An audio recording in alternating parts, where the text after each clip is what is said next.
This is Tom Dillon, the Lifetime Liberal, and today is Tuesday, December 6th, 2016. The title of this rant will be Mr. Minority, Lying Liars, and Pizzagate.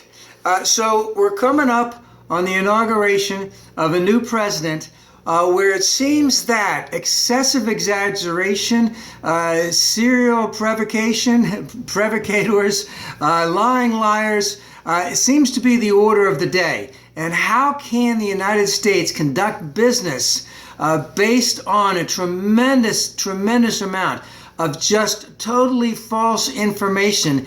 And has it gone too far, and will someone die because of it, or more than one person die because of it?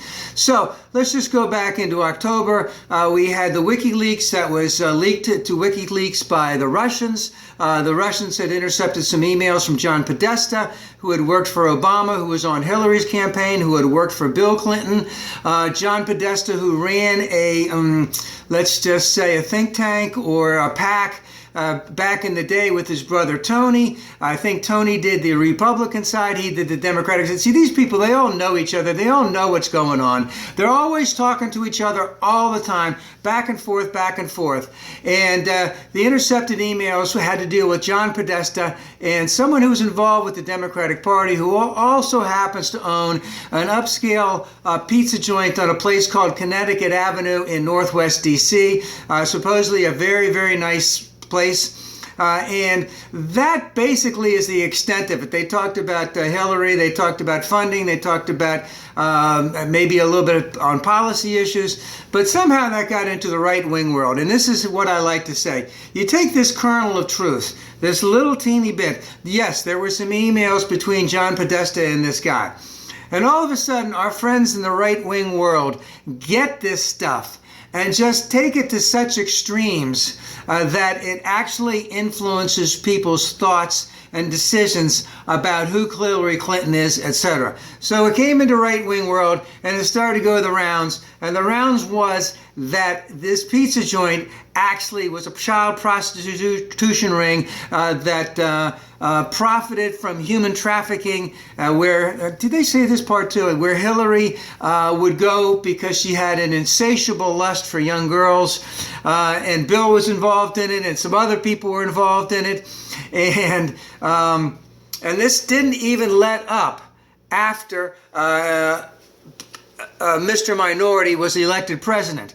So that was what, November 8th, here's December 6th, 2 days ago, that they were still getting that pizzeria threatening and harassing phone calls. And not only that pizzeria, but other businesses that were located close to that pizzeria were getting all of this kind of stuff. And then on Sunday, some guy from Salisbury, North Carolina, drove there. I'd say, someone said it may be about a 10-hour drive, drove there with an AK-47 and another pistol, shot one of them in the pizzeria. He was arrested, no one was hurt, because he wanted to check out this child porn, this human trafficking story.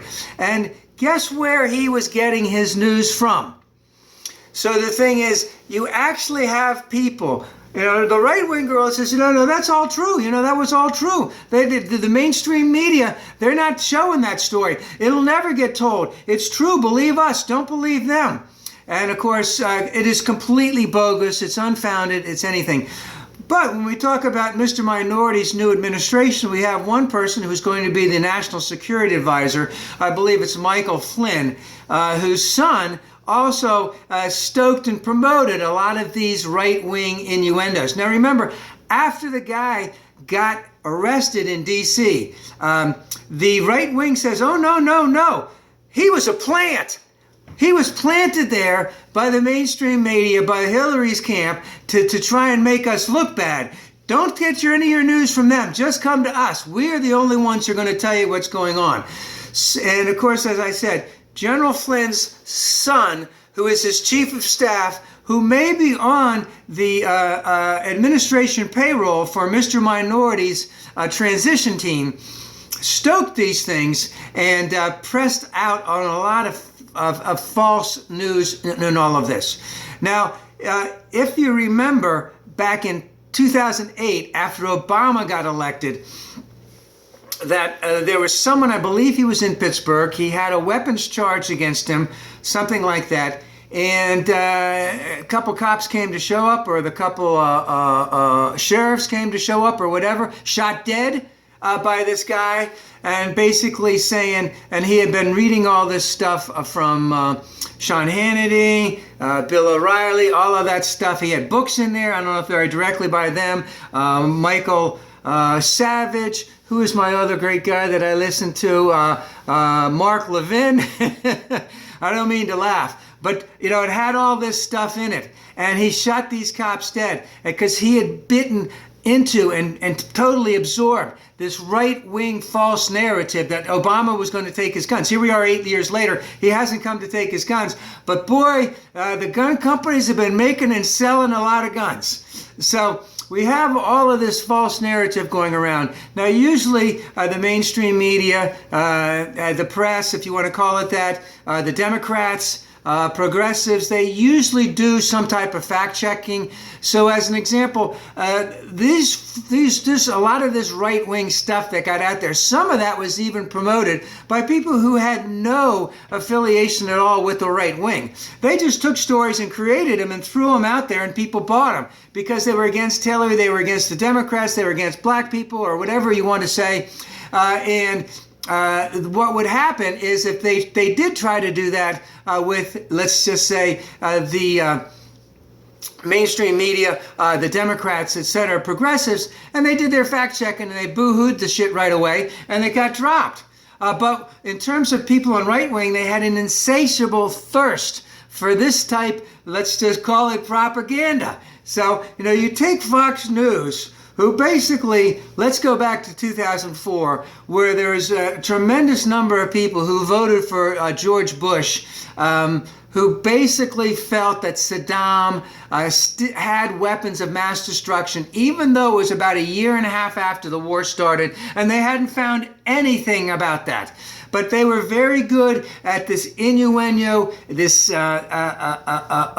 pushing this narrative. And of course, that was reinforced by Sean Hannity, Rush Limbaugh, Bill O'Reilly, Michael Savage, Mark Levin, and then all of the underlings that are even further lower than, well, Laura Ingraham, she's up there. She could be Mr. Minority's press secretary or director of communications. So all of this is coming to a front.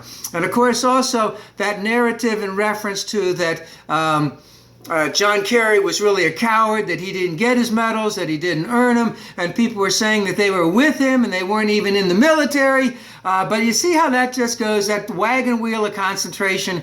You start off on one end and you just keep on going and going and going. And of course, remember, our new president, Mr. Minority, is sitting there, who got his biggest claim to fame to be in the political circles by being a birther. And remember, Republicans loved the birther thing at the beginning because it was funny and it was against a black guy. And of course, none of them had proper records or anything like that. And they could smile and laugh. But they'd say, well, we don't really know. And they knew it was completely bogus. But as long as it benefited them, they were willing to go along with it. They were willing to say, oh, well, we don't really know. We'd like to see the long form, They knew all along. Now, who was the one guy? G. Gordon Liddy. Yeah, I guess he was getting old. He just didn't realize it at all. Who was it that had him on? Chris Matthews pulled him on and said, no, man, you're wrong. But, this is what happens in the right wing, is that something gets turned around completely. The Republicans love it because it's not hurting them, it's hurting someone else. They're stoking all this fear. And of course, it came to a point the other day when someone actually shot a gun in a pizzeria on a completely bogus story about a prostitution, human trafficking ring led by Hillary Clinton. And I shouldn't even be going into all of this. And then the question is, when you have Michael Flynn, who says that all Muslims are bad, and he's spouts out these false narratives. His son seems to be a full believer in this right-wing scheme machine narrative of all of that stuff. You have Jeff Sessions, who's going to be part of the Justice Department, who doesn't believe, that any of those laws were written to help black people, that they were just laws written to hurt white people. Who's the other? Ben Carson, who knows nothing about housing and who considers it socialism and communism, and it's the daddy state. And who else am I missing here? Oh, and Tom Price in reference to Health and Human Services, who basically wants to get rid of Obamacare, even though it may hurt up to 20 million people, and also the fact that those 20 million are partially Obamacare and partially Medicare, which he also, Medicaid, which he wants to get rid of also. And what we're seeing is a tremendous amount of false narratives coming out from this administration, and what they will do and how they will promote these ideas to get the public behind them. Because I said everything is going to be, it was all Obama's fault in the beginning, and they're just going to take it from there to try and correct these tremendous things that weren't working, like Obamacare, which is working. So just be prepared for a lot of crap to come out there, and it's going to come out, and it's going to come out fast and furious. And let's just hope that saner heads will prevail, not only in the Democrat side, but also on the Republican side, because once someone really gets hurt about this, how much longer will this go? Because remember, in these types of situations, it's words that go out first. Derogatory, cynical, abusing words towards other people, other religions, other races, and then it becomes actions.